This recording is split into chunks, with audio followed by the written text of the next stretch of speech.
Cancer ಬರಲಿಕ್ಕೆ everything under the sun is one of the cause, including sun ಅಂತ.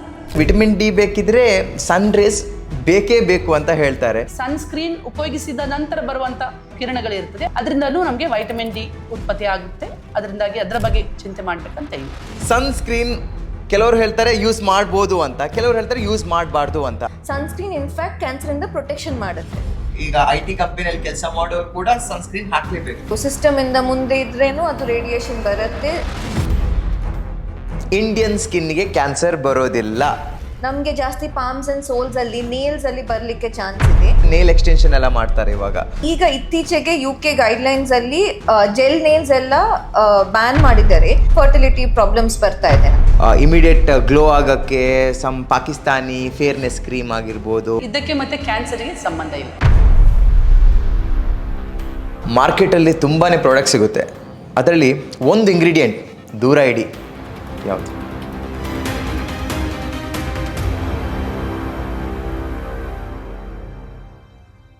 Hi hello ನಮಸ್ತೆ. ಇವತ್ತು AJ hospital and research centre ಹೊಸದಾದಂಥ ಆರೋಗ್ಯದ ಟಾಪಿಕನ್ನು ಹಿಡ್ಕೊಂಡು ಬಂದಿದ್ದೀವಿ. ಒಂದಷ್ಟು ಟಾಪಿಕನ್ನು ಹಿಡ್ಕೊಂಡು ಬಂದಾಗ ಒಂದಷ್ಟು ಜನರಿಗೆ ಇದ್ದಂಥ ದೊಡ್ಡ ಪ್ರಶ್ನೆ ಏನಂದರೆ ಒಂದು ಟಾಪಿಕ್ ಬಗ್ಗೆ. ಆ ಟಾಪಿಕನ್ನು ಇವತ್ತಿನ ದಿವಸ ನಾವು ತಗೊಂಡು ಬಂದಿದ್ದೀವಿ ಅಂದರೆ ವೆರಿ ಸ್ಪೆಷಲ್. ಅದರಲ್ಲೂ ಕೂಡ ವೆರಿ ಸ್ಪೆಷಲ್ ಏನಂದರೆ ಇವತ್ತಿನ ಈ ಒಂದು ಕಾರ್ಯಕ್ರಮದಲ್ಲಿ ಒಬ್ಬರು ವೈದ್ಯರಲ್ಲ, ಇಬ್ಬಿಬ್ಬರು ವೈದ್ಯರು ನಮ್ಮ ಜೊತೆ ಈ ಕಾರ್ಯಕ್ರಮದಲ್ಲಿದ್ದಾರೆ. AJ ಹಾಸ್ಪಿಟಲ್ ಆ್ಯಂಡ್ ರಿಸರ್ಚ್ ಸೆಂಟರ್ನ ಡರ್ಮಟಾಲಜಿಸ್ಟ್ ಆದಂತಹ ಡಾಕ್ಟರ್ ರಮ್ಯಾ ಶ್ರುತಿ ಮೇಡಮ್ ಅವರಿದ್ದಾರೆ. ಮೇಡಮ್, ಕಾರ್ಯಕ್ರಮಕ್ಕೆ ಸ್ವಾಗತ. ಅದೇ ರೀತಿ AJ ಕ್ಯಾನ್ಸರ್ ಇನ್ಸ್ಟಿಟ್ಯೂಟ್ನ ಸೀನಿಯರ್ ಕನ್ಸಲ್ಟೆಂಟ್ ರೇಡಿಯೇಷನ್ ಆಂಕೊಲಜಿಸ್ಟ್ ಆದಂತಹ ಡಾಕ್ಟರ್ ಕವಿತಾ ಮೇಡಮ್, ನಿಮಗೂ ಕೂಡ ಕಾರ್ಯಕ್ರಮಕ್ಕೆ ಸ್ವಾಗತ. ಈ ಕಾರ್ಯಕ್ರಮದಲ್ಲಿ ಒಟ್ಟಾಗಿ ಸೇರಿಸೋದು ಯಾಕಂದ್ರೆ ಜನರಿಗೆ ತುಂಬಾನೇ ಕನ್ಸರ್ನ್ ಆಗಿರುವಂಥದ್ದು ಇವಾಗ ಸ್ಕಿನ್ ಬಗ್ಗೆ. ಸೊ ಹಾಗಾಗಿ ಇವತ್ತಿನ ಟಾಪಿಕ್ ಸ್ಕಿನ್ ಕ್ಯಾನ್ಸರ್.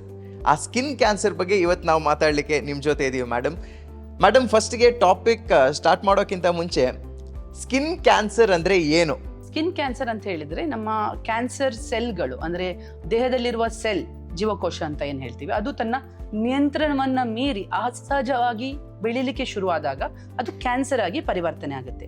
ಈ ತರ ನಮ್ಮ ಚರ್ಮದಲ್ಲಿರುವ ಸೆಲ್ಸ್ಗಳು ತಮ್ಮ ನಿಯಂತ್ರಣವನ್ನ ಕಳೆದ್ಬಿಟ್ಟು ಅದರ ತಡೆ ಇಲ್ಲದೆ ಬೆಳೆದಾಗ ಅಲ್ಲಿ ಸ್ಕಿನ್ ಕ್ಯಾನ್ಸರ್ ಅಂತ ಹೇಳಿ ಏನಾಗ್ತದೆ, ಅದು ಬೆಳಿಲಿಕ್ಕೆ ಶುರುವಾಗ್ತದೆ. ಸೊ ಅದನ್ನ ನಾವು ಸ್ಕಿನ್ ಕ್ಯಾನ್ಸರ್ ಅಂತ ಹೇಳ್ತೀವಿ. ಮ್ಯಾಮ್, ಅದೇ ರೀತಿ ಈ ಹೆಲ್ದಿ ಸ್ಕಿನ್ ಅಂದ್ರೆ ಏನು? ಹೆಲ್ದಿ ಸ್ಕಿನ್ ಅಂದ್ರೆ ಮೇನ್ಲಿ ನಾವು ಸ್ಕಿನ್ ನ ಪ್ರೊಟೆಕ್ಷನ್ ಮಾಡೋದು. ಈಗ ಹೆಲ್ದಿ ಸ್ಕಿನ್ ಅಲ್ಲಿ ಏನಾದ್ರೂ ಪ್ರಾಬ್ಲಮ್ಯಾಟಿಕ್ ಸ್ಕಿನ್, ಪಿಂಪಲ್ಸ್ ಏನಾದ್ರೂ ಇಲ್ಲದೆ ಮೋಸ್ಟ್ಲಿ ಎಲ್ಲರೂ ನೆಗ್ಲೆಕ್ಟ್ ಮಾಡ್ತಾರೆ, ನಾರ್ಮಲ್ ಆಗಿ ಕ್ಲಿಯರ್ ಆಗತ್ತೆ ಅಂತ. ಬಟ್ ಯೂಶ್ವಲಿ ಏನಾಗುತ್ತೆ, ಅದು ಲಾಂಗ್ ಸ್ಟ್ಯಾಂಡಿಂಗ್ ಜಾಸ್ತಿ ಟೈಮ್ಗೆ ಇದೆ, ಅದೇ ತರ ಕಾಣ್ತಾ ಇದೆ, ಸಡನ್ ಆಗಿ ಅದರಿಂದ ರಕ್ತ ಎಲ್ಲ ಬರ್ತಾ ಇದ್ರೆ ಅದು ನಾವು ನೆಗ್ಲೆಕ್ಟ್ ಮಾಡಬಾರ್ದು, ಅದು ನಾವು ಟೆಸ್ಟ್ ಮಾಡಬೇಕು. ನಾರ್ಮಲಿ ಹೆಲ್ದಿ ಸ್ಕಿನ್ ಅಂದ್ರೆ ಏನು ಪ್ರಾಬ್ಲಮ್ಯಾಟಿಕ್ ಇರೋದಿಲ್ಲ ಸ್ಕಿನ್, ಅದಕ್ಕೆ ಪ್ರೊಟೆಕ್ಷನ್ ಮಾಡೋದೇ ಮೇನ್ ಹೆಲ್ದಿ ಸ್ಕಿನ್. ಒಳ್ಳೆ ಸನ್ ಪ್ರೊಟೆಕ್ಷನ್ ಮಾಡಿಬಿಟ್ಟು ಒಳ್ಳೆ ಫೇಸ್ ವಾಶ್ ಅಲ್ಲಿ ಕ್ಲೀನ್ ಮಾಡೋದು ಇಟ್ಕೊಳ್ಳೋದೇ mainly healthy skin. Okay, but ಇವಾಗ ನೀವು ಸನ್ ಪ್ರೊಟೆಕ್ಷನ್ ಅಂತ ಹೇಳಿದ್ರಿ. ನಾನು ಇತ್ತೀಚೆಗೆ ಒಂದಷ್ಟು ಡಾಕ್ಟರ್ಸ್ಗಳು ಹೇಳಿರೋದು ನೋಡಿದ್ದೀನಿ, ಮತ್ತೊಂದು ಕಡೆ ಒಂದು ಡಾಕ್ಟರ್ ಹೇಳೋದು ನೋಡಿದ್ದೀನಿ. ವೆರಿ ಕನ್ಫ್ಯೂಷನ್ ಏನಂದರೆ ಸನ್ಸ್ಕ್ರೀನ್ ಕೆಲವರು ಹೇಳ್ತಾರೆ ಯೂಸ್ ಮಾಡ್ಬೋದು ಅಂತ, ಕೆಲವರು ಹೇಳ್ತಾರೆ ಯೂಸ್ ಮಾಡಬಾರ್ದು ಅಂತ, ಅದರಿಂದ ಕ್ಯಾನ್ಸರ್ ಬರುತ್ತಂತ. Is it right or wrong madam? ಇಲ್ಲ, it's very wrong. It's a misconception that sunscreen ಇಂದ ಕ್ಯಾನ್ಸರ್ ಬರೋದು is just not possible. Sunscreen ಅಂದ್ರೆ ಸನ್ ಇಂದ ಪ್ರೊಟೆಕ್ಷನ್ ಮಾಡೋದು, ಅದ್ರದ್ದು ಬೇರೆ ಟೈಪ್ಸ್ ಆಫ್ ಪ್ರೊಟೆಕ್ಷನ್ ಇರುತ್ತೆ, ಒಂದು ಫಿಸಿಕಲ್, ಒಂದು ಕೆಮಿಕಲ್. ಕೆಲವ್ರಿಗೆ ಕೆಮಿಕಲ್ ಸನ್ಸ್ಕ್ರೀನ್ ಇನ್ನ ಬೆಟರ್ ಇರುತ್ತೆ, ಕೆಲವ್ರಿಗೆ ಫಿಸಿಕಲ್ ಸನ್ಸ್ಕ್ರೀನ್. ಅದರಿಂದ ಅದು ನಾವು ಚಾಯ್ಸ್ ಮಾಡಬೇಕು ವಿಚ್ ಇಸ್ ಬೆಟರ್ ನಿಮ್ ಸ್ಕಿನ್ಗೆ ಅಂತ. ಬಟ್ ಸನ್ಸ್ಕ್ರೀನ್ ಇಂದ ಕ್ಯಾನ್ಸರ್ ಆಗೋದು is just not possible. Sunscreen in fact cancer ಇಂದ ಪ್ರೊಟೆಕ್ಷನ್ ಮಾಡುತ್ತೆ. ಓಕೆ, ಸೊ ಸನ್ಸ್ಕ್ರೀನ್ ಕ್ಯಾನ್ಸರ್ ಇಂದ ಪ್ರೊಟೆಕ್ಟ್ ಮಾಡುತ್ತೆ. ಬಟ್ ಮೇಡಮ್, ಸನ್ ಇಂದ ಕ್ಯಾನ್ಸರ್ ಬರೋದು ಸಾಧ್ಯನಾ? ಈಗ ಚರ್ಮದ ಕ್ಯಾನ್ಸರ್ ಯಾಕೆ ಬರುತ್ತೆ ಅಂತ ಹೇಳಿ ನೋಡ್ಲಿಕ್ಕೆ ಹೋದ್ರೆ ಅತಿ ಮುಖ್ಯವಾದ ಕಾರಣ ನೋಡಿದ್ರೆ ಸೂರ್ಯನ ಕಿರಣಗಳು, ನಾವೇನ್ ಹೇಳ್ತೀವಿ ನೆರಳಾತಿಕ ಕಿರಣಗಳು, UV ರೇಸ್ ಅಂತ ಏನ್ ಹೇಳ್ತೀವಿ, ಅದು ಚರ್ಮಕ್ಕೆ ಅದರದ್ದು ಡ್ಯಾಮೇಜ್ ಅನ್ನ ಮಾಡ್ತದೆ. ಆ ಡ್ಯಾಮೇಜ್ ಯಾವಾಗ ರಿಕವರ್ ಆಗುದಿಲ್ಲ, ನಾನು ಹೇಳಿದಂಗೆ ಕಂಟ್ರೋಲ್ ಮೀರಿ ಬೆಳೆದ್ರೆ ಆವಾಗ ಆ ಚರ್ಮ ಕ್ಯಾನ್ಸರ್ ಆಗಿ ಪರಿವರ್ತನೆ ಆಗುವ ಚಾನ್ಸಸ್ ಇದೆ. ಅದರಿಂದಾಗಿ UV ರೇಸ್ ಆಫ್ ಸನ್ ಅಲ್ಲಿ ಇದು one of the reason to cause skin cancer. Along with that ಬೇರೆ ರೀಸನ್ಗಳು ಇದೆ ಸ್ಕಿನ್ ಕ್ಯಾನ್ಸರ್ಗೆ. ಒಂದು ವಂಶ ಪಾರಂಪರ್ಯವಾಗಿ ಬರುವಂತ ಕಾಯಿಲೆಗಳು ಇರ್ಬೋದು, ಮತ್ತೆ ನಮ್ಮ ಕೆಮಿಕಲ್ಗಳು, ಕೆಲವು ಕೆಮಿಕಲ್ ಅಂಶಗಳು, ಅದರದ್ದು ರೀಸನ್ ಇಂದಾಗಿ ನಮಗೆ ಕ್ಯಾನ್ಸರ್ ಬರುವಂತ, ಚರ್ಮ ಕ್ಯಾನ್ಸರ್ ಬರುವಂತ ಕಾರಣಗಳು ಇರ್ಬೋದು. ಆದ್ರೆ ಸೂರ್ಯದ ಬೆಳಕಿನ ಕಿರಣಗಳು ಅತಿ ಮುಖ್ಯವಾದ ಕಾರಣ ಚರ್ಮದ ಕ್ಯಾನ್ಸರ್ಗೆ. ಸೂರ್ಯನ ಬೆಳಕು ಬೇಕು ಅಂತ ಹೇಳ್ತಾರೆ, ವಿಟಮಿನ್ ಡಿ ಬೇಕಿದ್ರೆ ಸನ್ ರೇಸ್ ಬೇಕೇ ಬೇಕು ಅಂತ ಹೇಳ್ತಾರೆ. ಬಟ್ ಇವಾಗ ನೀವು ಹೇಳ್ತಿದ್ದೀರಿ ಸೂರ್ಯನ ಕಿರಣದಿಂದ ಕ್ಯಾನ್ಸರ್ ಆಗೋ ಸಾಧ್ಯತೆ ಇದೆ ಅಂತ. ಸೊ ಇದರ ಕನ್ಫ್ಯೂಷನ್ ತುಂಬಾನೇ ಇದೆ ಮೇಡಮ್. ಒಂದು ವಿಷಯ ಇದೆ ಅಂದ್ರೆ ಕ್ಯಾನ್ಸರ್ ಬರ್ಲಿಕ್ಕೆ everything under the sun is one of the cause including sun ಅಂತ. ಅದೇ ತರ ಸೂರ್ಯನ ಬೆಳಕಿನಿಂದ ಕ್ಯಾನ್ಸರ್ ಬರುತ್ತೆ, ಆದ್ರೆ ಆ ಸೂರ್ಯನ ಬೆಳಕು ಅರ್ಲಿ ಮಾರ್ನಿಂಗ್ ಅಂತ ಹೇಳ್ಬೋದು, ಬಿಫೋರ್ 10 AM ಇಂದ ಸಂಜೆ 4 ನಂತರ ಇರುವಂತ ಸೂರ್ಯನ ಬೆಳಕಲ್ಲಿ ಕಿರಣಗಳಲ್ಲಿ ಪ್ರಕಾಶ ತುಂಬಾ ಕಮ್ಮಿ ಇರ್ತದೆ. ಅದರಿಂದ ಆ ಟೈಮಲ್ಲಿ ಬರುವಂತಹ ಸೂರ್ಯನ ಬೆಳಕಿಂದ ಸನ್ ಡ್ಯಾಮೇಜ್ ಆಗುವಂಥದ್ದು ಕಮ್ಮಿ ಇರ್ತದೆ. ಅದೇ ಅವರು ಹೇಳಿದಂಗೆ ಸನ್ ಸ್ಕ್ರೀನ್ ಉಪಯೋಗಿಸಿದ ನಂತರ ಬರುವಂತ ಏನು ಕಿರಣಗಳಿರ್ತದೆ ಅದು ಪುನಃ ನಮ್ಮ ದೇಹದಲ್ಲಿ ವೈಟಮಿನ್ ಡಿ ಉತ್ಪತ್ತಿ ಮಾಡ್ಲಿಕ್ಕೆ ಇನಫ್ ಇರ್ತದೆ. ಅದರಿಂದನೂ ನಮ್ಗೆ ವೈಟಮಿನ್ ಡಿ ಉತ್ಪತ್ತಿ ಆಗುತ್ತೆ. ಅದರಿಂದಾಗಿ ಅದರ ಬಗ್ಗೆ ಚಿಂತೆ ಮಾಡ್ಬೇಕಂತ ಇಲ್ಲ. ಹಾಗಾದ್ರೆ ಈಗ ಸೂರ್ಯನ ಬೆಳಕಲ್ಲೇ ಕೆಲಸ ಮಾಡೋರು ಅಂದ್ರೆ ಈ ಕಟ್ಟಡ ಕಾರ್ಮಿಕರಾಗಿರ್ಬೋದು, ಡ್ರೈವರ್ಸ್ ಆಗಿರ್ಬೋದು, ಅಲ್ಲ ಡೆಲಿವರಿ ಬಾಯ್ಸ್ಗಳಾಗಿರ್ಬೋದು, ಅವರು ಅವರ ಸ್ಕಿನ್ನನ್ನು ಪ್ರೊಟೆಕ್ಟ್ ಮಾಡಬೇಕಾದ್ರೆ ಮೇಡಮ್ ಸನ್ಸ್ಕ್ರೀನ್ ಎಷ್ಟು ಸರಿ ಹಾಕ್ಬೋದು a day? At least every 3 to 4 hours ರಿಅಪ್ಲೈ ಮಾಡ್ತಾ ಇರಬೇಕು. ಫುಲ್ ಫೇಸ್ ಎಲ್ಲ ಎಕ್ಸ್ಪೋಸ್ಡ್ ಏರಿಯಾಸ್ ಅಂದ್ರೆ ಫುಲ್ ಚರ್ಮಗೆ, ಕತ್ತಿಗೆ, ಆರ್ಮ್ಸ್ಗೆ ಏನೇನು ಎಕ್ಸ್ಪೋಸ್ಡ್ ಏರಿಯಾಸ್ ಇದೆ ಅದು ಬೆಳಗ್ಗೆದಿಂದ ಅಂದ್ರೆ 8 o'clock ಆದ್ಮೇಲೆ 1-2-3 hours ರಿಅಪ್ಲೈ ಮಾಡಬೇಕು, ಡೈರೆಕ್ಟ್ ಸನ್ ಎಕ್ಸ್ಪೋಜರ್ ಬೀಳ್ತಾ ಇದ್ರೆ. ಸೊ ಡೈರೆಕ್ಟ್ ಎಕ್ಸ್ಪೋಸ್ ಬಿದ್ದ ಎಲ್ಲ ಏರಿಯಾಸ್ ಕೂಡ ಸನ್ ಸ್ಕ್ರೀನ್ ಹಾಕ್ಲೇಬೇಕು every 3 to 4 hours. Okay, every 3. But ಒಳಗಡೆ ಇದ್ರೆ ಎವ್ರಿ 4 hours ಪರವಾಗಿಲ್ಲ. ಓಕೆ, ಹಾಗಾದ್ರೆ ನಾವು ಈಗ IT ಕಂಪನಿಯಲ್ಲಿ ಕೆಲಸ ಮಾಡೋರು ಕೂಡ ಸನ್ಸ್ಕ್ರೀನ್ ಹಾಕ್ಲೇಬೇಕು. ಸಿಸ್ಟಮ್ ಇಂದ ಮುಂದೆ ಇದ್ರೇನು ಅದು ರೇಡಿಯೇಷನ್ ಬರುತ್ತೆ, ರೇಸ್ ಬರುತ್ತೆ, ವಿಂಡೋ ಇಂದ ಬರುತ್ತೆ. ಸೊ ಒಳಗಡೆ ಇದ್ರೇನು ಯೂಸ್ ಮಾಡ್ಬೇಕು. Okay, not only sun rays, system ಆಗಿರ್ಬೋದು, ಲೈಟ್ ಆಗಿರ್ಬೋದು. ಓಕೆ, ಸೊ ಅದರಿಂದ ಕೂಡ ಬ್ಯಾರಿಯರ್ ಆಗಕ್ಕೆ this is very useful sunscreen. So ನೀವು ಚೆಕ್ ಮಾಡುವಾಗ SPF ಅಂತ ಇರುತ್ತೆ. ಸೊ SPF ಆದ್ಮೇಲೆ ನಂಬರ್ SPF 30 ಇಲ್ಲಾಂದ್ರೆ 50 ಇಂದ ಅಬೌವ್ ಚೂಸ್ ಮಾಡಬೇಕು.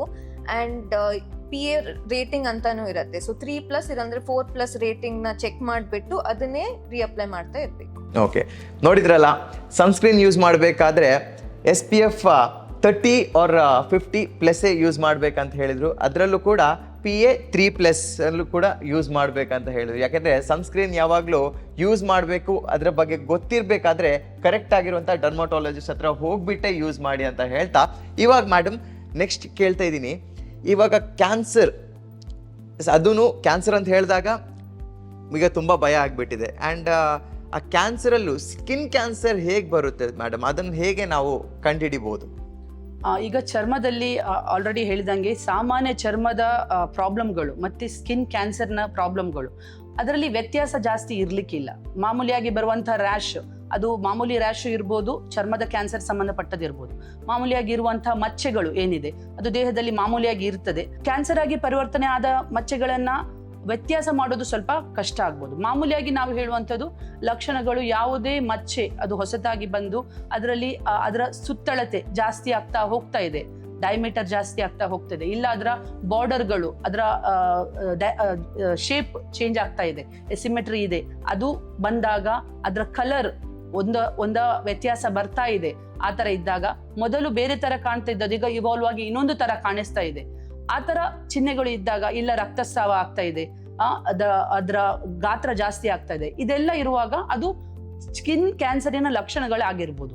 ಮಾಮೂಲಿಯಾಗಿ ಏನು ಪ್ರಾಬ್ಲಮ್ ಆಗ್ತಿದೆ ಸ್ಕಿನ್ ಕ್ಯಾನ್ಸರ್ ಅಲ್ಲಿ ಅಂತ ಹೇಳಿದ್ರೆ, ನಾವು ಚರ್ಮದ ತೊಂದರೆಗಳನ್ನ ಸಾಮಾನ್ಯವಾಗಿ ನೆಗ್ಲೆಕ್ಟ್ ಮಾಡ್ತೀವಿ. ಅದು ತನ್ನಷ್ಟಕ್ಕೆ ಗುಣ ಆಗ್ತದೆ, ಇಲ್ಲ ಆಯುರ್ವೇದಿಕ್ ಔಷಧಿಗಳನ್ನ ಹಚ್ಚುದು, ಇಲ್ಲ ಕ್ರೀಮ್ಗಳನ್ನ ಹಚ್ಚುದು ತಮ್ಮಷ್ಟಕ್ಕೆ, ಮತ್ತೆ ನಮ್ಮಷ್ಟಕ್ಕೆ ಡಾಕ್ಟರ್ನ ಕನ್ಸಲ್ಟ್ ಮಾಡದೆ ಅದನ್ನ ಕಮ್ಮಿ ಮಾಡ್ಲಿಕ್ಕೆ ಪ್ರಯತ್ನ ಮಾಡೋದು ಜಾಸ್ತಿಯಾಗಿ ಮಾಡ್ತೀವಿ. ಅದರಿಂದಾಗಿ ಚರ್ಮದ ಕುರಿತಾದ ತೊಂದರೆಗಳು ಬಂದಾಗ ಡಾಕ್ಟರ್ ಹತ್ರ ಹೋಗೋದನ್ನ ಆಸ್ ಸಚ್ ಜನ ಸ್ವಲ್ಪ ಲೇಟ್ ಮಾಡ್ತಾರೆ. ಅದರೊಟ್ಟಿಗೆ ಯಾರಿಗೂ ಚರ್ಮದಲ್ಲಿ ಕ್ಯಾನ್ಸರ್ ಬರುತ್ತೆ ಅಂತ ಒಂದು ಅರಿವು ಬೇರೆ ಕ್ಯಾನ್ಸರ್ ಬಗ್ಗೆ ನೋಡಿದ್ರೆ ತುಂಬಾ ಕಮ್ಮಿ ಇರ್ತದೆ. ಸೊ ಅದರಿಂದಾಗಿ ಇದು ಕ್ಯಾನ್ಸರ್ ಆಗಿರ್ಬೋದು ಅಂತ ಒಂದು ಸಂಶಯ ಬರೋದನ್ನು ತುಂಬಾ ಕಮ್ಮಿ ಜನರಲ್ಲಿ. ಅದರ ಒಟ್ಟಿಗೆ ಮತ್ತೆ ಒಂದು ಭಯ, ಯಾವ್ದಾದ್ರು ಒಂದು ಮಚ್ಚೆ ಬರ್ತಾ ಇದೆ, ಅದು ಜಾಸ್ತಿ ಆಗ್ತಿದೆ ಹೇಳುವಾಗ ನಾವು ಡಾಕ್ಟರ್ ಹತ್ರ ಹೋಗ್ಬಿಟ್ರೆ ಅವರು ಕ್ಯಾನ್ಸರೇ ಅಂದ್ಬಿಡ್ತಾರೆ ಅಂತ ಒಂದು ಭಯದಲ್ಲಿ ಅವರು ಹೋಗೋದನ್ನ ಇನ್ನೂ ಡಿಲೇ ಮಾಡ್ತಾರೆ. ಅದರಿಂದಾಗಿ ಚರ್ಮದ ಕಾಯಿಲೆ ದೇಹ ಹೊರಗೆ ಕಾಣುವಂತ ಜಾಗ ಆಗಿದ್ರು ಅದು ತುಂಬಾ ಜಾಸ್ತಿ ಆಗುವವರೆಗೆ ಜನ ಡಾಕ್ಟರ್ ಹತ್ರ ಹೋಗೋದನ್ನ ಅವಾಯ್ಡ್ ಮಾಡ್ತಾರೆ. ಸೊ ಇದು ಚರ್ಮದ ಲಕ್ಷಣಗಳನ್ನ ನಾವು ತಿಳ್ಕೊಂಡು ಆದಷ್ಟು ಬೇಗ ಡರ್ಮಟಾಲಜಿಸ್ಟ್ ಅನ್ನ ನೋಡಿ ಅವರು ಅದನ್ನ ಪತ್ತೆ ಹಚ್ಚಿ ಆಂಕಾಲಜಿಸ್ಟ್ ಅನ್ನು ನೋಡಿ ಅದಕ್ಕೆ ಟ್ರೀಟ್ಮೆಂಟ್ ತಗೊಳ್ಳೋದು ಒಳ್ಳೇದು. ಓಕೆ ಮ್ಯಾಮ್, ಅದರಲ್ಲೂ ಕೂಡ ಇವಾಗ ಮಚ್ಚೆ ಬರೋದು ನಮ್ಗೆ ಗೊತ್ತಾಗೋದಿಲ್ಲ.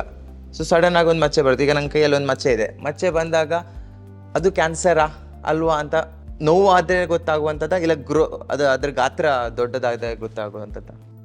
ಚರ್ಮದ ಕಾಯಿಲೆ ಯಾಕೆ ಡಿಲೇ ಆಗಿ ನಮ್ಮ ಇದಕ್ಕೆ ಬರ್ತದೆ ಅಂತ ಹೇಳಿದ್ರೆ, ಒಂದು ಈ ಕ್ಯಾನ್ಸರ್ ಬಗ್ಗೆ ಇರುವಂತ ಒಂದು ತಪ್ಪು ಕಲ್ಪನೆ. ಅಂದ್ರೆ ಕ್ಯಾನ್ಸರ್ ಅಂತ ಹೇಳಿದ್ರೆ ನೋವು ಅಂತ ಹೇಳಿ ಒಂದು ಮಿಸ್ನಾಮ್ ಇದೆ. ಅಂದ್ರೆ ಕ್ಯಾನ್ಸರ್ ಅಂತ ಹೇಳಿದ್ಕೊಳ್ಳು ನೋವು ಇಲ್ಲ ಅಂದ್ರೆ ಕ್ಯಾನ್ಸರ್ ಅಲ್ವಾ ಏನ ಅಂತ ಹೇಳಿ. ಆದ್ರೆ ಅದು ಉಲ್ಟ ಸತ್ಯ. ಯಾಕಂದ್ರೆ ಕ್ಯಾನ್ಸರ್ ಆಗಿ ಇರುವಂತ ಗಂಟುಗಳಿರ್ಲಿ, ಚರ್ಮದಲ್ಲಿರುವ ಮಚ್ಚೆಗಳಿರ್ಲಿ, ಗಾಯಗಳಿರ್ಲಿ, ಅದು ನೋವು ಇರದೇ ಇರುವಂತ ಚಾನ್ಸಸ್ ತುಂಬಾ ಜಾಸ್ತಿ. ನೋವು ಯಾಕೆ ಬರ್ತದೆ ಅಂತ ಹೇಳಿದ್ರೆ, ಯಾವಾಗ ಕ್ಯಾನ್ಸರ್ ಡೀಪರ್ ಸ್ಟ್ರಕ್ಚರ್ಗೆ ಇಲ್ಲ ನರಗಳಿಗೆ ತಲುಪಿ ಅಲ್ಲಿ ತೊಂದರೆ ಆದಾಗ ನೋವು ಬರ್ಬೋದು, ಇಲ್ಲ ಗಾಯ ಆಗಿ ಆ ಗಾಯದಿಂದ ರಕ್ತಸ್ರಾವ ಆದಾಗ ನೋವು ಬರ್ಬೋದು. ಅದು ಬಿಟ್ಟು ಬರೇ ಮಚ್ಚೆ ನೋವು ಇರದೇನೆ ತುಂಬಾ ಸಮಯವರೆಗೆ ಇರ್ಬೋದು. ಅದರಿಂದ ಈಗ ಒಂದು ಬರೇ ಮಚ್ಚೆ ಇದ್ರೂ ಅದು ಹೊಸತಾಗಿ ಬಂದಿದೆ, ಅದು ವರ್ಷಾನುಗಟ್ಲೆಯಿಂದ ಇರದಂತ ಮಚ್ಚೆ ಹೊಸದಾಗಿ ಕಂಡು ಬಂದು ಈಗ ಜಾಸ್ತಿ ಆಗ್ತಾ ಇದೆ, ಅದರ ಸುತ್ತಳತೆ ಡಯಾಮೀಟರ್ ಜಾಸ್ತಿ ಆಗ್ತಿದೆ ಅಂದ್ರೆ ಖಂಡಿತವಾಗಿ ಡರ್ಮಟಾಲಜಿಸ್ಟ್ಗೆ ತೋರಿಸಿ ಅದನ್ನ ಪರೀಕ್ಷೆ ಮಾಡ್ಕೊಂಡ್ಬಿಟ್ಟು ಅದು ಕ್ಯಾನ್ಸರ್ ಅಲ್ಲ ಅಂತ ಹೇಳಿ ಕನ್ಫರ್ಮ್ ಮಾಡ್ಕೊಂಡೆ ಮತ್ತೆ ನೀವು ಸಮಾಧಾನವಾಗಿ ಇರ್ಬೋದು. ಸೊ ಇವಾಗ ಈ ಸ್ಕಿನ್ ಕ್ಯಾನ್ಸರ್ ಮತ್ತೆ ಬೇರೆ ಕ್ಯಾನ್ಸರ್, ತುಂಬಾನೇ ಕ್ಯಾನ್ಸರ್ ಇವಾಗಿದೆ. ಸೊ ಸ್ಕಿನ್ ಕ್ಯಾನ್ಸರ್ ಮತ್ತೆ ಅದಕ್ಕೆ ಏನಾದರೂ ವ್ಯತ್ಯಾಸ ಇದೆಯಾ ಮ್ಯಾಮ್, ಆರೆಲ್ಸ್ ಅದು ಸೇಮ್, ಎರಡೂ ಸೇಮ್ ಅಮ್ಮ? ಸ್ಕಿನ್ ಕ್ಯಾನ್ಸರ್ ಅಂತ ಹೇಳುದು ಸ್ಕಿನ್ ಅಲ್ಲಿ ಬರುವಂತಹ ಕ್ಯಾನ್ಸರ್. ಅದೇ ತರ ಬೇರೆ ಬೇರೆ ಕ್ಯಾನ್ಸರ್ಗಳು, ಒಂದೊಂದು ಕ್ಯಾನ್ಸರ್ಗಳು ಒಂದೊಂದು ತರದಲ್ಲಿ ಪ್ರೆಸೆಂಟ್ ಆಗುತ್ತೆ. ಸೊ ಯಾವ ಪರ್ಟಿಕ್ಯುಲರ್ ಆರ್ಗನ್ಗೆ ಸಂಬಂಧಪಟ್ಟಿದೆ ಆ ಆರ್ಗನ್ ಇದು ಸಿಂಪ್ಟಮ್ಗಳು, ಇಲ್ಲ ಅದರಲ್ಲಿ ಯಾವ್ದು ಆರ್ಗನ್ ಏನ್ ಫಂಕ್ಷನ್ ಇದೆ ಆ ಫಂಕ್ಷನ್ ಅನ್ನ ಅಬ್ನಾರ್ಮಲ್ ಆಗಿ ಆಗುವಂತ ಸಿಂಪ್ಟಮ್ಸ್ಗಳು ಬಂದು ಪ್ರೆಸೆಂಟ್ ಆಗ್ಬೋದು. ಈಗ ಚರ್ಮದಲ್ಲಿ ಬಿರುಕು ಬಿಡುವಂಥದ್ದು, ಇಲ್ಲ ರ್ಯಾಶ್ ಆಗುವಂಥದ್ದು, ಆ ಚರ್ಮದ ಗಂಟು ಜಾಸ್ತಿ ಆಗುವಂಥದ್ದು, ಅದು ಲಕ್ಷಣಗಳಾಗಿದ್ರೆ, ಬೇರೆ ಕಾಯಿಲೆಯಲ್ಲಿ ಅದಕ್ಕೆ ಸಂಬಂಧಪಟ್ಟ ಆ ಅಂಗಕ್ಕೆ ಸಂಬಂಧಪಟ್ಟ ಕೆಲಸಗಳ ಮುಖಾಂತರದಲ್ಲಿ ಆ ಸಿಂಪ್ಟಮ್ಸ್ಗಳು ಕಾಣಿಸಿ ಬರುತ್ತೆ. ಸೊ ಚರ್ಮದಲ್ಲಿರುವ ಕ್ಯಾನ್ಸರ್ ಮಾಮೂಲಿಯಾಗಿ ಹೆಚ್ಚಿನ ಅಂಶಗಳಲ್ಲಿ ಚರ್ಮದಲ್ಲೇ ಇರುತ್ತೆ. ಕೆಲವೊಮ್ಮೆ ಅದು ಡೀಪರ್ ಅಂದ್ರೆ ಲಿಂಫ್ ನೋಡ್ಗಳಿಗೆ, ಬೇರೆ ಆರ್ಗನ್ಗಳಿಗೆ ಸ್ಪ್ರೆಡ್ ಆಗುವಂತ ಚಾನ್ಸಸ್ ಇರುತ್ತೆ ಲೇಟರ್ ಸ್ಟೇಜಸ್. ಸೊ ಮೇಡಮ್, ಇವಾಗ ಸ್ಕಿನ್ ಕ್ಯಾನ್ಸರ್ ಅಂತ ಗೊತ್ತಿರೋದಿಲ್ಲ, ನಾರ್ಮಲ್ ಆಗಿ ಒಂದು ಪ್ಯಾಚಸ್ ಇದ್ದು ಬರ್ತಾರೆ. ಸೊ ಅದು ಆ ಪ್ಯಾಚಸ್ ಹೋಮ್ ರೆಮಿಡೀಸ್ ಮಾಡ್ಬೋದಾ? ಇಲ್ಲ, ಏನ್ ಪ್ಯಾಚಸ್ ಕಾಣಿಸ್ತಾ ಇದ್ರೇನು ಒನ್ಸ್ ಇಮಿಡಿಯೇಟ್ಲಿ ಬಂದು ತೋರಿಸ್ಬೇಕು. ಮೇಡಮ್ ಹೇಳಿದ ತರ ಅದು ನೋವ್ಗೆ ರಿಲೇಟೆಡ್ ಅಲ್ಲ. ಯೂಶ್ವಲಿ ಏನಾಗುತ್ತೆ, ಅದು ಜಾಸ್ತಿ ಟೈಮ್ ಇದ್ರೇನು ಸಡನ್ ಆಗಿ ನೋವಾದ್ರೆ ಮಾತ್ರ ಡಾಕ್ಟರ್ ಹತ್ರ ಹೋಗೋದು. ಪ್ಯಾಚ್ ನೋಟಿಸ್ ಮಾಡಿದ ತಕ್ಷಣ ಇನ್ಸ್ಟೆಡ್ ಆಫ್ ಹೋಮ್ ರೆಮಿಡೀಸ್ ಬಂದು ಚರ್ಮ ಪರೀಕ್ಷೆ ಮಾಡಿಬಿಟ್ಟು ಗೊತ್ತಾಗತ್ತೆ ಎಕ್ಸಾಕ್ಟ್ಲಿ ಏನಾಗ್ತಾ ಇದೆ ಅಂತ, ಎಷ್ಟು ಡೀಪ್ ಹೋಗಿದೆ ಅಂತ. ಮ್ಯಾಮ್, ನಾನು ಕೇಳಿರೋ ಪ್ರಕಾರ ಇಂಡಿಯನ್ ಸ್ಕಿನ್ಗೆ ಕ್ಯಾನ್ಸರ್ ಬರೋದಿಲ್ಲ, ಹೌದಾ ಅಲ್ವಾ? ಇಲ್ಲ, ಅದು ಒಂದು ಮಿತ್ಗೆ ಇಂಡಿಯನ್ ಸ್ಕಿನ್ಗೆ ಕ್ಯಾನ್ಸರ್ ಬರೋದಿಲ್ಲ ಅಂತ. ಇಂಡಿಯನ್ ಸ್ಕಿನ್ ಅಲ್ಲಿ ನಮ್ಗೆ ಜಾಸ್ತಿ ಮೆಲನಿನ್ ರಿಚ್ ಸ್ಕಿನ್ ಇರುತ್ತೆ, ಮೆಲನೋಸೈಸ್ ಜಾಸ್ತಿ ಇರುತ್ತೆ. ಸೊ ಅದು ಸ್ವಲ್ಪ ಪ್ರೊಟೆಕ್ಷನ್ ಕೊಡುತ್ತೆ ನಮ್ದು UV ಡ್ಯಾಮೇಜ್ಗೆ. ಬಟ್ ವಿದೇಶಿಯವ್ರಿಗೆ ಯಾರಿಗೆ ಅಷ್ಟು ಮೆಲನ್ ಇರೋದಿಲ್ಲ, ಅವರು ಮೋರ್ ಪ್ರೀಡಿಸ್ಪೋಸ್ ಇರ್ತಾರೆ. ಬಟ್ ನಮ್ಗೆ ಫುಲ್ ಡಿಫೆನ್ಸ್ 100% ಡಿಫೆನ್ಸ್ ಇರುತ್ತೆ ಅಂತ ಏನೂ ಅಲ್ಲ. ನಾವು ಸಹ ಪ್ರೊಟೆಕ್ಷನ್ ಮಾಡಬೇಕು ಸೊ ದಟ್ ಅದು ಡ್ಯಾಮೇಜ್ ಜಾಸ್ತಿ ಆಗಬಾರ್ದಂತ. ನಮ್ಗೆ ಬಿಕಾಸ್ ಮೆಲನಿನ್ ರಿಚ್ ಸ್ಕಿನ್ ಇರುತ್ತೆ, ಯೂಶ್ವಲಿ ಸೈಟ್ಸ್ ಎಲ್ಲಿ ಕ್ಯಾನ್ಸರ್ ಬರೋದು ಸೈಟ್ಸ್ ಸ್ವಲ್ಪ ಬೇರೆ ಇರುತ್ತೆ. ನಮ್ಗೆ ಜಾಸ್ತಿ ಪಾಮ್ಸ್ ಅಂಡ್ ಸೋಲ್ಸ್ ಅಲ್ಲಿ, ನೇಲ್ಸ್ ಅಲ್ಲಿ ಬರ್ಲಿಕ್ಕೆ ಚಾನ್ಸ್ ಇದೆ. ಅಂಡ್ ಮ್ಯೂಕೋಸಲ್ ಏರಿಯಾಸ್ ಅಂದ್ರೆ ಬಾಯ್ ಒಳಗಡೆ ಪ್ಯಾಚ್, ಬ್ಲಾಕ್ ಪ್ಯಾಚ್ ಏನಾದ್ರೂ ಇದ್ರೆ ಅದು ನಾವು ಎವ್ಯಾಲ್ಯೂಯೇಟ್ ಮಾಡಬೇಕು. ಮ್ಯಾಮ್, ಅದರಲ್ಲೂ ಕೂಡ ಇವಾಗ ನಾರ್ಮಲಿ ಅಟ್ರಾಕ್ಷನ್ ಕಾಣುವಂಥದ್ದು ಫಿಮೇಲ್ಸ್ಗೆ ಲಿಪ್ಸ್ಟಿಕ್ ಅಲ್ಲಿ ಕ್ಯಾನ್ಸರ್ ಬರ್ಬೋದಾ? ಇಲ್ಲ, ಲಿಪ್ಸ್ಟಿಕ್ ಅಲ್ಲಿ ಕ್ಯಾನ್ಸರ್ ಬರ್ಲಿಕ್ಕೆ ಚಾನ್ಸ್ ಇಲ್ಲ. ಬೇರೆ ತರ ಚರ್ಮ ಕಾಯಿಲೆ ಎಲ್ಲ ಬರ್ಬೋದು, ಬಟ್ ಅದರಿಂದ ಕ್ಯಾನ್ಸರ್ ಬರೋದು ಇಲ್ಲ. It is just myth, lipstick ಅಲ್ಲಿ ಕ್ಯಾನ್ಸರ್ ಬರೋದು ಅಂತ. ಓಕೆ. ಆ್ಯಂಡ್ ನೇಲ್ ಎಕ್ಸ್ಟೆನ್ಷನ್ ಎಲ್ಲ ಮಾಡ್ತಾರೆ ಇವಾಗ. ಸೊ ಒಂದಷ್ಟು ಆರ್ಟಿಫಿಷಿಯಲ್ ನೇಲ್ಸ್ ಎಲ್ಲ ಇಟ್ಟು ಅದರಲ್ಲಿ ಏನಾದರೂ ಸ್ಕಿನ್ ಕ್ಯಾನ್ಸರ್, ಉಗುರಿಗೆ ಏನಾದರೂ ಕ್ಯಾನ್ಸರ್ ಬರುವಂಥ ಸಾಧ್ಯತೆ ಇದೆಯಾ? ಉಗುರಿಗೆ ನೇಲ್ ಎಕ್ಸ್ಟೆನ್ಷನ್ ಇಂದ ಬರೋದಿಲ್ಲ, ಬಟ್ ಈಗ ಇತ್ತೀಚೆಗೆ UK ಗೈಡ್ಲೈನ್ಸ್ ಅಲ್ಲಿ ಜೆಲ್ ನೇಲ್ಸ್ ಎಲ್ಲ ಬ್ಯಾನ್ ಮಾಡಿದ್ದಾರೆ. ಬಿಕಾಸ್ ಅದರಿಂದ ಬೇರೆ ತರ ಪ್ರಾಬ್ಲಮ್ಸ್ ಇದೆ, ಕ್ಯಾನ್ಸರ್ ಅಲ್ಲ, ಬೇರೆ ಫರ್ಟಿಲಿಟಿ ಪ್ರಾಬ್ಲಮ್ಸ್ ಬರ್ತಾ ಇದೆ ಅಂತ. ಈ ಚರ್ಮದ ಕ್ಯಾನ್ಸರ್ ಜಾಸ್ತಿ ಆಗಿದೆಯಾ, ಅಲ್ಲ ಚರ್ಮದ ಕ್ಯಾನ್ಸರ್ ಡಯಾಗ್ನೋಸಿಸ್ ಜಾಸ್ತಿ ಆಗಿದೆ, ಅದ್ರ ನಂಬರ್ ಜಾಸ್ತಿ ಆಗಿದೆಯಾ? ಈಗ ಭಾರತದಲ್ಲಿ ನೋಡಿದ್ರೆ ಅವ್ರು ಆಲ್ರೆಡಿ ಹೇಳಿದಂಗೆ ನಮ್ಮ ಚರ್ಮ ಮತ್ತೆ ವಿದೇಶದಲ್ಲಿರುವ ಚರ್ಮದಲ್ಲಿ ವ್ಯತ್ಯಾಸ ಇರೋದ್ರಿಂದ ಭಾರತೀಯರಲ್ಲಿ ವಿದೇಶಕ್ಕೆ ಕಂಪೇರ್ ಮಾಡಿದ್ರೆ ಕಾಯಿಲೆ ಕಮ್ಮಿ ಇದೆ. ಆದರೆ ಇಲ್ಲಿ ಒಂದು ವಿಷಯ ಏನಂತ ಹೇಳಿದ್ರೆ, ನಮ್ಮ ಚರ್ಮದ ಬಣ್ಣದಿಂದಾಗಿ ಅರ್ಲಿ ಲೀಷನ್ಗಳು ಕೆಲವೊಮ್ಮೆ ಕಾಣಿಸದೇ ಇರ್ಬೋದು, ಅವರಿಗೆ ಅದರದ್ದು ಅರಿವೇ ಆಗದೆ ಅಂತಹ ಚಾನ್ಸಸ್ ಇದೆ. ಆದರೆ ಇಲ್ಲಿ ಚರ್ಮದ ಕಾಯಿಲೆ ಏನಿದೆ ಅದು ಮುಂಚೆ ಕಂಪೇರ್ ಮಾಡಿದ್ರೆ ಡೆಫಿನೆಟ್ ಆಗಿ ಸ್ವಲ್ಪ ಜಾಸ್ತಿ ಆಗಿದೆ. ಅದರೊಟ್ಟಿಗೆ ಜನರಲ್ಲಿ ಸ್ವಲ್ಪ ಅವೇರ್ನೆಸ್ ಜಾಸ್ತಿ ಆಗಿರೋದ್ರಿಂದ ಡಯಾಗ್ನೋಸ್ಟಿಕ್ ಪ್ರೊಸೀಜರ್ಸು ಜಾಸ್ತಿ ಆಗಿರೋದ್ರಿಂದ ಕ್ಯಾನ್ಸರನ್ನು ಐಡೆಂಟಿಫೈ ಮಾಡುವ ನಂಬರ್ಸು ಜಾಸ್ತಿ ಆಗಿದೆ. ಅದರೊಟ್ಟಿಗೆ ಇವಾಗ UV ಪ್ರೊಟೆಕ್ಷನ್, ನಾವು ಈಗ ಹೇಳಿದಂಗೆ UV ರೇಸ್ ಮುಂಚೆಗೆ ಕಂಪೇರ್ ಮಾಡಿದರೆ ಈಗಿನ ಸೂರ್ಯನ ಕಿರಣಗಳು ತುಂಬ ಹಾರ್ಶ್ ಆಗಿದೆ. ಅದರಿಂದನೂ ನಮ್ಮ ರಿಸ್ಕ್ ಫ್ಯಾಕ್ಟರ್ಗಳು ಜಾಸ್ತಿ ಆಗಿದೆ. ಸನ್ ಎಕ್ಸ್ಪೋಸ್ಡ್ ಏರಿಯಾದಲ್ಲಿ ಆಗುವಂಥ ಕ್ಯಾನ್ಸರ್ಗಳ ಸಂಖ್ಯೆನೂ ಜಾಸ್ತಿ ಆಗಿದೆ. ಮೇಡಮ್, ಸೂರ್ಯನ ಕಿರಣ ಜಾಸ್ತಿ ಆಗ್ತಾ ಇದೆ, ಆದರೆ ಸೂರ್ಯನ ಕಿರಣನ ತಪ್ಪಿಸ್ಲಿಕ್ಕಂತೂ ಸಾಧ್ಯ ಇಲ್ಲ. ಇವಾಗ ಈ ಟ್ರಾಫಿಕ್ ಪೊಲೀಸ್ ಆಗಿರ್ಬೋದು, ಡೆಲಿವರಿ ಬಾಯ್ ಆಗಿರ್ಬೋದು, ಲೇಬರ್ಸ್ ಆಗಿರ್ಬೋದು, ಅಲ್ಲ ಕಟ್ಟಡ ಕಾರ್ಮಿಕರಾಗಿರ್ಬೋದು, ಸೂರ್ಯನ ಕಿರಣನ ಬೆಳಕಲ್ಲೇ ಕೆಲಸ ಬರುತ್ತೆ. ಆಗ ಅವ್ರಿಗೆ ಏನು ಪ್ರೊಟೆಕ್ಷನ್ ಇದೆ ಮ್ಯಾಮ್? ಸೂರ್ಯನ ಕಿರಣವನ್ನು ನೀವು ಹೇಳಿದಂಗೆ ಕಂಪ್ಲೀಟಾಗಿ ಅವಾಯ್ಡ್ ಮಾಡಲಿಕ್ಕೆ ಆಗೋದಿಲ್ಲ. ಆದರೆ ಸನ್ಸ್ಕ್ರೀನನ್ನು ಯೂಸ್ ಮಾಡೋದು, ರೆಗ್ಯುಲರ್ ಆಗಿ ಯೂಸ್ ಮಾಡುವಂಥದ್ದು ಡಾಕ್ಟರ್ ಅವ್ರು ಹೇಳಿದಂಗೆ ಅದನ್ನು ನಾವು ಪ್ರಾಕ್ಟೀಸ್ ಮಾಡ್ಬೋದು. ಮತ್ತು ಈ ಫಿಸಿಕಲ್ ಲೇಬರರ್ ಯಾರಿದ್ದಾರೆ, ಸನ್ ಪ್ರೊಟೆಕ್ಟಿವ್ ಡಿವೈಸಸ್, ಹೇಗೆ ಫುಲ್ ಸ್ಲೀವ್ಸ್ ಆರ್ಮ್ ಡ್ರೆಸ್ಸಸ್ ಮತ್ತು ಗ್ಲೌಸ್ ಮತ್ತು ಕ್ಯಾಪ್ ವಿತ್ ಪ್ರೊಟೆಕ್ಟಿಂಗ್ ಸನ್ ರೇಸನ್ನು ಯೂಸ್ ಮಾಡಿದರೆ ನಮ್ಮ ಸನ್ ರೇಸನ್ನು ಅವಾಯ್ಡ್ ಮಾಡಲಿಕ್ಕೆ ಆಗ್ತದೆ. So sun protective devices use ಮಾಡೋದ್ರಿಂದ ಇದನ್ನು ಕಮ್ಮಿ ಮಾಡ್ಬೋದು. ಮತ್ತೊಂದು ಕ್ವಶನ್ ನಿಮಗೆ ಮೇಡಮ್, ಯಾಕೆಂದರೆ ಇವಾಗ AI ಬಂದಿದೆ, ಆ್ಯಂಡ್ ಸ್ಪೆಷಲಿ AI ಸ್ಕ್ಯಾನರ್ ಬಂದಿದೆ. ಏನಾದರೂ ಇವಾಗ ಸ್ಕಿನ್ನಲ್ಲಿ ಏನಾದರೂ ಇನ್ಫೆಕ್ಷನ್ ಇದ್ದರೆ ಆ ಸ್ಕ್ಯಾನ್ ಮಾಡಿದರೆ it will suggest all the remedies also. So is it right or wrong? ನನ್ನ ಪ್ರಕಾರ ಅದು ರಾಂಗ್ನೇ ಇರುತ್ತೆ. ಬಿಕಾಸ್ AI ಗೊತ್ತಿರೋದಿಲ್ಲ ಎಲ್ಲ ಒಂದು ಕಾಂಪ್ರಿಹೆನ್ಸಿವ್ ಸ್ಕಿನ್ ಕೇರ್ ಹಿಸ್ಟ್ರಿ ತಗೊಳ್ಳಿಕ್ಕೆ. ಅವ್ರು ನೀವು ಎಷ್ಟು ಎಕ್ಸ್ಪೋಸ್ ಆಗಿದ್ದೀರಾ, ಏನ್ ರಿಸ್ಕ್ ಫ್ಯಾಕ್ಟರ್ಸ್ ಇದೆ ಅಂಡ್ ಎಷ್ಟು ದಿನದಿಂದ ಬಂದಿದೆ, ನೀವು ಹಿಸ್ಟ್ರಿ ಕೊಟ್ಟಿದ್ರೆ ಅದು ಫುಲ್ ಕಾಂಪ್ರಿಹೆನ್ಸಿವ್ ತಗೊಳ್ಳಿಕ್ಕೆ ಸ್ವಲ್ಪ ಕಷ್ಟ ಆಗುತ್ತೆ. ಯಾವಾಗ್ಲೂ ಒಂದು ಡರ್ಮಟಾಲಜಿಸ್ಟ್ಗೆ ಹೋಗಿದ್ರೆ ಅವ್ರದ್ದು ನಿಮ್ದು ಎಲ್ಲ ಹಿಸ್ಟ್ರಿ, ಸ್ಕಿನ್ದು ಅದು ಪಿಕ್ಚರ್ದು ಮಾತ್ರ, ಸ್ಕ್ಯಾನರ್ದು ಅಲ್ಲ, ಎಲ್ಲ ಹಿಸ್ಟ್ರಿ, ನಿಮ್ಗೆ ಇನ್ನೇನು ಮೆಡಿಕೇಶನ್ಸ್ ತಗೊಂತಾ ಇದ್ದೀರಾ, ನೀವು ಯಾವ ಫೀಲ್ಡ್ ಅಲ್ಲಿ ಇದ್ದೀರಾ, ಎಲ್ಲ ಒಂದು ತಗೊಂಡ್ಬಿಟ್ಟು ಒಂದು ಕಾಂಪ್ರಿಹೆನ್ಸಿವ್ ಡಯಾಗ್ನೋಸಿಸ್ ಕೊಡುತ್ತೆ. ಸೊ ಅದು ಸ್ಕ್ಯಾನರ್ ಆಪ್ ಅಷ್ಟು ಅಕ್ಯುರೇಟ್ ಇರೋದಿಲ್ಲ ಅಂತ ಅಟ್ಲೀಸ್ಟ್ ಸದ್ಯಕ್ಕೆ that would be my opinion. Doctor ಅವ್ರು ಹೇಳಿದಂಗೆ AI ಟೂಲ್ ನಿಮಗೆ ಒಂದು ಪ್ರಿಸೈಸ್ ಆಗಿ ಒಂದು ಒಪಿನಿಯನ್ ಕೊಡ್ಬೋದು, ಆದರೆ ಅದನ್ನ ನಂಬ್ಕೊಂಡ್ಬಿಟ್ಟು ಕಂಪ್ಲೀಟ್ ಆಗಿ ಡಿಪೆಂಡ್ ಆಗಿ ಇರುವಂಥದ್ದು ತಪ್ಪಾಗ್ತದೆ. ಒಂದು ವೇಳೆ AI ಟೂಲ್ ಹೇಳಿತ್ತು ನಿಮ್ಮ ಈ ಲಕ್ಷಣ ಕ್ಯಾನ್ಸರ್ಗೆ ಸಂಬಂಧಪಟ್ಟದ್ದು ಅಲ್ಲ ಅಂತ ಹೇಳಿದ್ರೆ ಅದನ್ನ ಗ್ಯಾರಂಟಿಯಾಗಿ ತಗೊಳ್ಳದೆ ಖಂಡಿತವಾಗಿ ನೀವು ಡರ್ಮಟಾಲಜಿಸ್ಟ್, ಆಂಕಾಲಜಿಸ್ಟ್ ಹತ್ರ ತೋರಿಸ್ಕೊಂಡು ನಂತರ ನೀವು ಅದರ ಬಗ್ಗೆ ರಿಲ್ಯಾಕ್ಸ್ ಮಾಡ್ಬೋದು. ಈ AI ಟೂಲ್ಗಳು ಯಾಕೆ ಯೂಸ್ ಮಾಡ್ತಾ ಇದ್ದೀವಿ ಅಂದ್ರೆ ಒಂದು ಜನರಲ್ ಆಗಿ ಅವೇರ್ನೆಸ್ಸೇ ಇಲ್ಲದ ಪರಿಸ್ಥಿತಿಯಲ್ಲಿ ಒಂದು ಕೈಂಡ್ ಆಫ್ ಅವೇರ್ನೆಸ್ ಬರುವಂಥದ್ದು. ಅದನ್ನೇ ಡಿಪೆಂಡ್ ಆಗಿ ನಾವು ಟ್ರೀಟ್ಮೆಂಟ್ ಬೇಕಾ ಬೇಡವಾ, ತೋರಿಸ್ಬೇಕಾ ಬೇಡವಾ ಅಂತೆಲ್ಲ ಡಿಸೈಡ್ ಮಾಡೋದು ತಪ್ಪಾಗ್ತದೆ.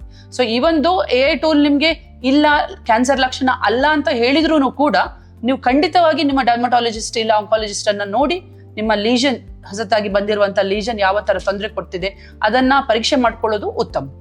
ಇವಾಗ ಲೈಫ್ ಸ್ಟೈಲ್ ಹೇಗೆ ಹೋಗ್ತಾ ಇದೆ ಅಂದರೆ ಡಯಟ್ ಬಗ್ಗೆ, ಫುಡ್ ಹ್ಯಾಬಿಟ್ ಬಗ್ಗೆ ಕಂಪ್ಲೀಟ್ ಆಗಿ ಜನ ಸ್ಪಾಯ್ಲ್ ಆಗ್ತಾ ಇದ್ದಾರೆ. ಬಟ್ ಇದು ಸ್ಕಿನ್ ಕ್ಯಾನ್ಸರ್ ಡಯಟಲ್ಲೂ ಬರಬಹುದಾ, ಫುಡ್ ಲೈಫ್ ಸ್ಟೈಲಲ್ಲೂ? ಸ್ವಲ್ಪ ಕೆಲವು ಕಾರ್ಸಿನೋಜೆನಿಕ್ ಇಂಗ್ರೀಡಿಯೆಂಟ್ಸ್ ಇರುತ್ತೆ ಫುಡ್ ಅಲ್ಲಿ. ಸೊ ರಿಪೀಟೆಡ್ ಎಕ್ಸ್ಪೋಜರ್ ಕಾರ್ಸಿನೋಜೆನ್ಸ್ ಅಲ್ಲಿ ಏನಾದ್ರೂ ಎಕ್ಸ್ಪೋಸ್ ಆಗಿದ್ರೆ ಬರ್ಬೋದು, ಬಟ್ ಡೇ ಟು ಡೇ ಅಲ್ಲಿ ಅಷ್ಟು ಚಾನ್ಸಸ್ ಇಲ್ಲ. ಅದೇ ರೀತಿ ಮೇಡಮ್, ಇವಾಗ ಲೇಸರ್ ಟ್ರೀಟ್ಮೆಂಟ್ಗಳು, ಸೊ ಸ್ಕಿನ್ನಿಗೆ ಲೇಸರ್ ಟ್ರೀಟ್ಮೆಂಟ್ಗಳು ತುಂಬ ಜಾಸ್ತಿ ಆಗ್ತಾ ಇದೆ. ಬಟ್ ಟ್ರೀಟ್ಮೆಂಟ್ ಮಾಡಿಸಿದ್ರೆ ಕ್ಯಾನ್ಸರ್ ಬರುತ್ತೆ ಅಂತ ಹೇಳ್ತಾರೆ. So is it right madam? ಇಲ್ಲ, ಸ್ಕಿನ್ ಟ್ರೀಟ್ಮೆಂಟ್ಸ್ ಇಂದ, ಲೇಸರ್ ಕಾಸ್ಮೆಟಿಕ್ ಟ್ರೀಟ್ಮೆಂಟ್ಸ್ ಇಂದ ಏನಾದ್ರೂ ಸಪೋಸ್ ಪ್ರೆಗ್ನೆಂಟ್ ಇದ್ದೀರಾ, ಏನಾದ್ರೂ ಬ್ರೆಸ್ಟ್ ಫೀಡಿಂಗ್ ಮಾಡ್ತಾ ಇದ್ದೀರಾ, ಬೇರೆ ತರ ಆತರ ಏನಾದ್ರೂ ಇದ್ರೆ ಎಸ್ ನಾವು ನೋಡ್ಬಿಟ್ಟು ಸ್ವಲ್ಪ ಕೇರ್ಫುಲ್ ಆಗಿ ಪ್ರೊಸೀಜರ್ಸ್ ಮಾಡಿಸ್ಬೇಕು. ಬಟ್ ಟ್ರೀಟ್ಮೆಂಟ್ ರಿಪೀಟೆಡ್ ಆಗಿ ಮಾಡಿಸ್ತಾ ಇದ್ದೀರಾ ಅಂತ ಕ್ಯಾನ್ಸರ್ ಬರೋದು ಅದು ಸಾಧ್ಯ ಇಲ್ಲ. ಇದೆಲ್ಲ ಆಕ್ಚುಲಿ ಟ್ರೀಟ್ಮೆಂಟ್ ಪ್ರೊಸೀಜರ್ಸ್. ಏನಾದ್ರೂ ಪ್ರಾಬ್ಲಮ್ ಇದ್ರೇನೆ ನಾವು ಆ ತರ ಪ್ರೊಸೀಜರ್ಸ್ ರೆಕಮೆಂಡ್ ಮಾಡೋದು. ಈ ಆಂಕಾಲಜಿಯಲ್ಲಿ ಲೇಸರ್ ಟ್ರೀಟ್ಮೆಂಟ್ ಇಂದ ಕ್ಯಾನ್ಸರ್ ಬರುತ್ತೆ ಅಂತ ಹೇಳಿ ಒಂದು ಮಿಸ್ನಾಮ್ ಏನಿದೆ, ಅದರಲ್ಲಿ ನಾವು ನೋಡಿದ್ರೆ ಈ ಲೇಸರ್ ಪ್ರೊಸೀಜರ್ ಆಸ್ ಸಚ್ ಇಂದ ಕ್ಯಾನ್ಸರ್ ಬರುವುದಿಲ್ಲ.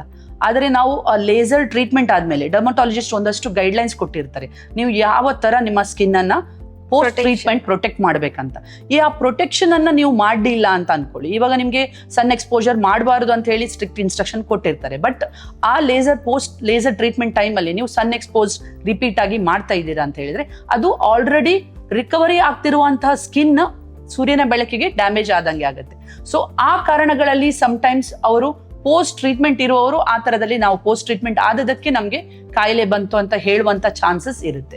But usually laser treatment repeated ಆಗಿ ಮಾಡ್ತಾ ಇರುವ ಜಾಗಗಳು ಅದರದೇ ಆದ ಒಂದು ಫೇಸ್ ಅಲ್ಲಿ ರಿಕವರಿ ಆಗ್ತಾ ಇರುತ್ತೆ. ಆ ರಿಕವರಿ ಟೈಮಲ್ಲಿ they have to be very careful ಹೇಗೆ ಅವರು ಅದನ್ನ ರಿಕವರ್ ಕೇಸಲ್ಲಿ ಸನ್ ಎಕ್ಸ್ಪೋಜರ್ಗೆ ಇದು ಮಾಡ್ತಾರೆ ಅಂತ ಹೇಳಿ. ಸೊ ಸ್ಟ್ರಿಕ್ಟ್ ಇನ್ಸ್ಟ್ರಕ್ಷನ್ಸ್ ಡರ್ಮಟಾಲಜಿಸ್ಟ್ ಏನ್ ಕೊಡ್ತಾರೆ, ಹೈ ಅಂಡ್ ಲೇಸರ್ ಇಕ್ವಿಪ್ಮೆಂಟ್ ಇರುವಂತ ಟ್ರೀಟ್ಮೆಂಟ್ ಮಾಡಿದಾಗ, ನಿಮ್ಮ laser treatment right laser technique ಮಾಡಿದಾಗ ಅದರಿಂದ ಕ್ಯಾನ್ಸರ್ ಬರುವಂತ ಚಾನ್ಸಸ್ ಖಂಡಿತವಾಗಿ ಇಲ್ಲ. ಮ್ಯಾಮ್, ಇವಾಗ ಕ್ಲೋದಿಂಗ್ ಆಗಿರ್ಬೋದು, ಜ್ಯುವೆಲ್ರೀಸ್ ಆಗಿರ್ಬೋದು, ಅಲ್ಲ ಈ ಬ್ಯಾಂಗಲ್ಸ್ ಆಗಿರ್ಬೋದು, ವಾಚಸ್ ಆಗಿರ್ಬೋದು, ಅದರಿಂದ ಕ್ಯಾನ್ಸರ್ ಬರೋ ಸಾಧ್ಯತೆ ಇದೆಯಾ? ಇಲ್ಲ, ಅದರಿಂದ ಕ್ಯಾನ್ಸರ್ ಬರೋದಕ್ಕೆ ಸಾಧ್ಯತೆ ಇಲ್ಲ. ಅದರಿಂದ contact dermatitis, allergic contact dermatitis, ಆ ಪದಾರ್ಥದಲ್ಲಿ ನಿಮ್ಗೆ ಅಲರ್ಜಿ ಇದ್ರೆ ಬೇರೆ ತರ ಚರ್ಮ ಪ್ರಾಬ್ಲಮ್ ಬರ್ಬೋದು, ನಿಮ್ಗೆ ತುರಿಕೆ ಬರ್ಬೋದು, ಬಟ್ ಅದರಿಂದ ಕ್ಯಾನ್ಸರ್ ಬರೋದು ಸಾಧ್ಯತೆ ಇಲ್ಲ. ಆ್ಯಂಡ್ ಬ್ಲ್ಯಾಕ್ ಅಟೈರ್ ಅಂದರೆ ಬ್ಲ್ಯಾಕ್ ಕಲರ್ ಇನ್ನರ್ ಹಾಕಿದರೆ, ಬ್ಲ್ಯಾಕ್ ಕಲರ್ ಡ್ರೆಸ್ ಹಾಕಿದರೆ ನೀವು ತುಂಬ ಹೈಯೆಸ್ಟ್ ಕ್ಯಾನ್ಸರ್ ಹತ್ರ ಹೋಗೋ ಥರ ಅಂತ ಹೇಳ್ತಾರೆ. Is it right? Cup colour ಚರ್ಮಕ್ಕೆ ಮತ್ತೆ ಕ್ಯಾನ್ಸರ್ಗೆ ಸಂಹಾವ್ ಪೀಪಲ್ ಒಂದು ಮಿಸ್ನಾಮೆ ಇದೆ. ಆದರೆ ಇನ್ನರ್ ವೇರ್ ಕಪ್ಪು ಕಲರ್ ಹಾಕೋದ್ರಿಂದ ಆ ಥರದ್ರಲ್ಲಿ ಕ್ಯಾನ್ಸರ್ಗೆ ಏನೂ ಸಂಬಂಧ ಇಲ್ಲ.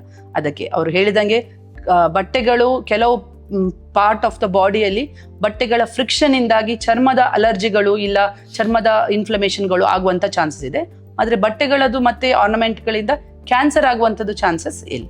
ಮ್ಯಾಮ್, ಮಾರ್ಕೆಟಲ್ಲಿ ತುಂಬಾ ಪ್ರಾಡಕ್ಟ್ ಸಿಗುತ್ತೆ, ಅದರಲ್ಲಿ ಒಂದು ಇಂಗ್ರೀಡಿಯೆಂಟ್ ದೂರ ಇಡಿ, ಯಾವುದು? ಆ ಥರ ಒನ್ ಇಂಗ್ರೀಡಿಯೆಂಟ್ ಏನೂ ಇಲ್ಲ. ಏನೇನು ಅಪ್ಲೈ ಮಾಡ್ತೀರಾ, ಯಾವ ಕಾರಣಕ್ಕೆ ಅಪ್ಲೈ ಮಾಡ್ತೀರಾ, ಅಂಡ್ ಕರೆಕ್ಟ್ ಆಗಿ ಡಾಕ್ಟರ್ ಅಪ್ರೂವ್ಡ್ ಆದ್ಮೇಲೆ ಅಪ್ಲೈ ಮಾಡಬೇಕು.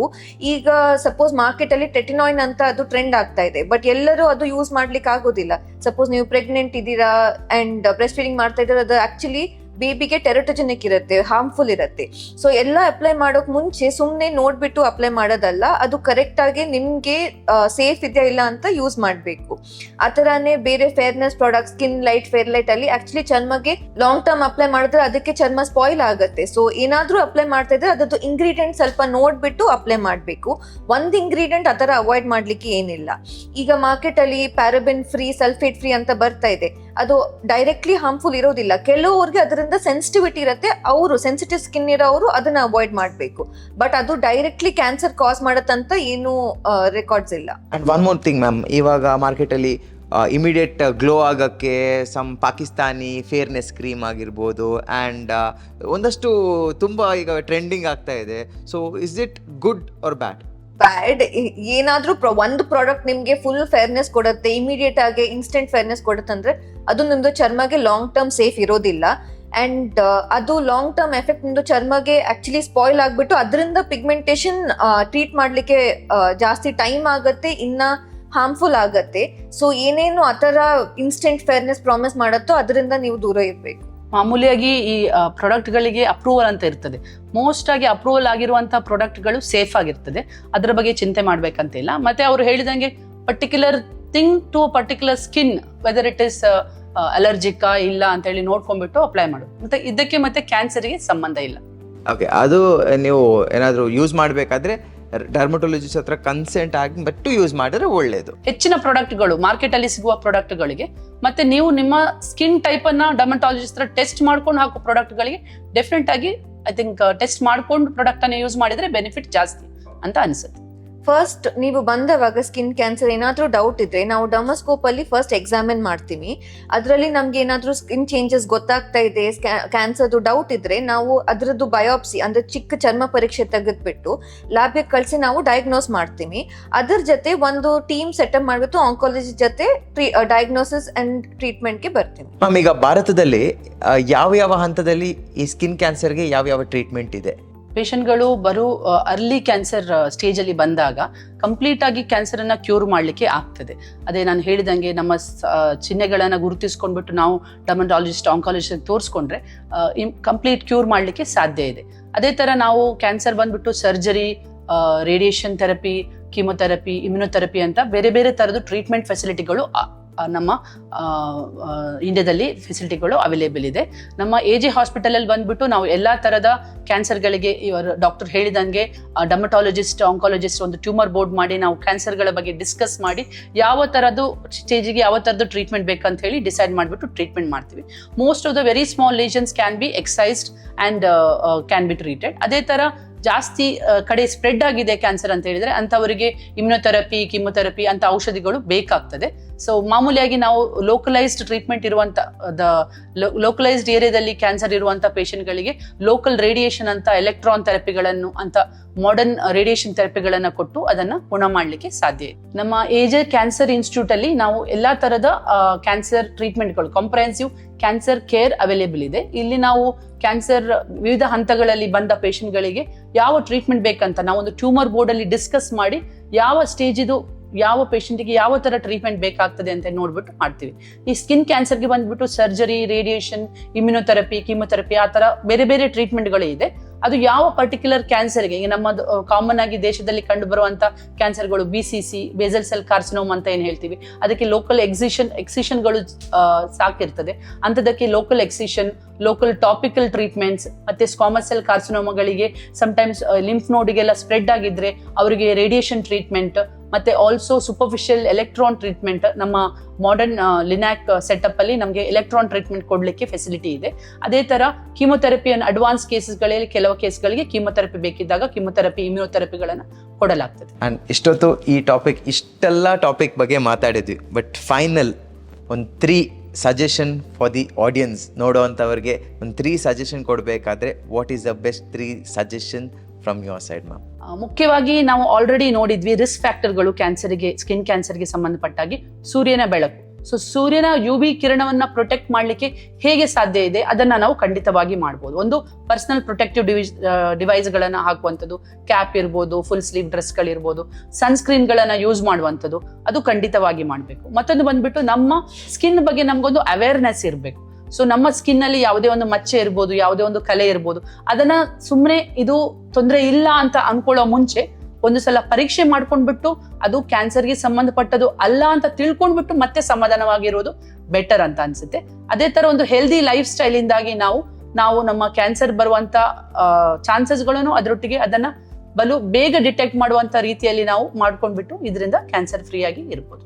ನೀವು ಒಂದು 3 suggestion for the audience? Ma'am ಹೇಳಿದ ಥರನೇ ಒನ್ ಮೇನ್ ಥಿಂಗ್ ಸನ್ ಪ್ರೊಟೆಕ್ಷನ್ ಮಾಡ್ತಾ ಇರಬೇಕು. ನೀವು ಹೊರಗಡೆ ಹೋಗ್ತಾ ಇಲ್ಲ, ಮನೆ ಒಳಗಡೆ ಇದ್ರೆ ಸಹ ಸನ್ಸ್ಕ್ರೀನ್ ಹಾಕೊಳ್ಳೋದು ಒಂದು ಹ್ಯಾಬಿಟ್ ಥರ ಕ್ರಿಯೇಟ್ ಆಗಬೇಕು. ಅದು ಎಷ್ಟು ರೆಗ್ಯುಲರ್ ಆಗಿ ಹಚ್ತೀರಾ ಅಷ್ಟೇ ಪ್ರೊಟೆಕ್ಷನ್ ಸಿಗತ್ತೆ. ಸೊ ಒಂದು ಸನ್ ಪ್ರೊಟೆಕ್ಷನ್.